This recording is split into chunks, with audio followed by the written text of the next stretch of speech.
ప్రతి క్షణం సమాజం కోసం మీ మిత్ర న్యూస్.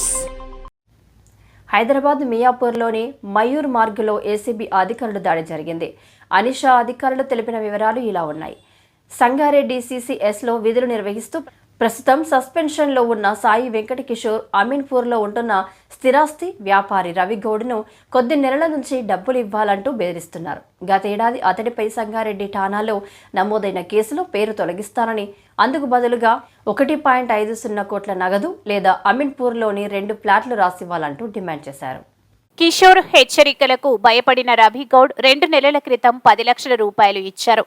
మిగిలిన 1.40 కోట్లు తొందరగా ఇవ్వాలంటూ బెదిరిస్తుండగా ఈలోపు సంగారెడ్డి CCSకు బదిలీ అయ్యింది. అక్కడ విధులు నిర్వహిస్తున్న రవిగౌడ్ను బెదిరించడం ఆపలేదు.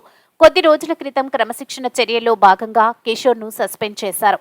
తనపై సస్పెన్షన్ వేటు పడిన కిషోర్ మాత్రం రవిగౌడ్ను తాను తన స్నేహితులైన పోలీసు ఇన్స్పెక్టర్లతో బెదిరించాడు. భరించలేక బాధితుడు కొద్ది రోజుల క్రితం అనిషా అధికారులను ఆశ్రయించారు.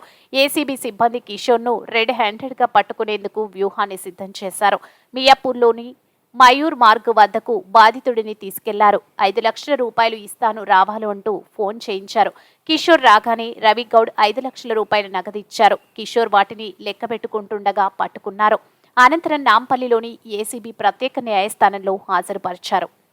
దమ్మాయిగూడ మున్సిపల్ కమిషనర్ కూడా Hyderabad Dammaiguda municipal commissioner S Rajamallaiah అనీషాకు అడ్డంగా దొరికిపోయారు.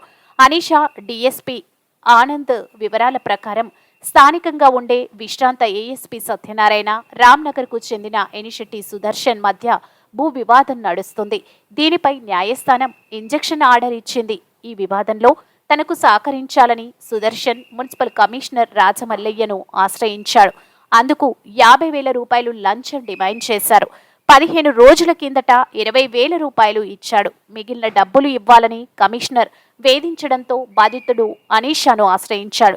సోమవారం కమిషనర్ తన కార్యాలయంలో లంచం తీసుకుంటుండగా అనీషా అధికారులు పట్టుకున్నారు.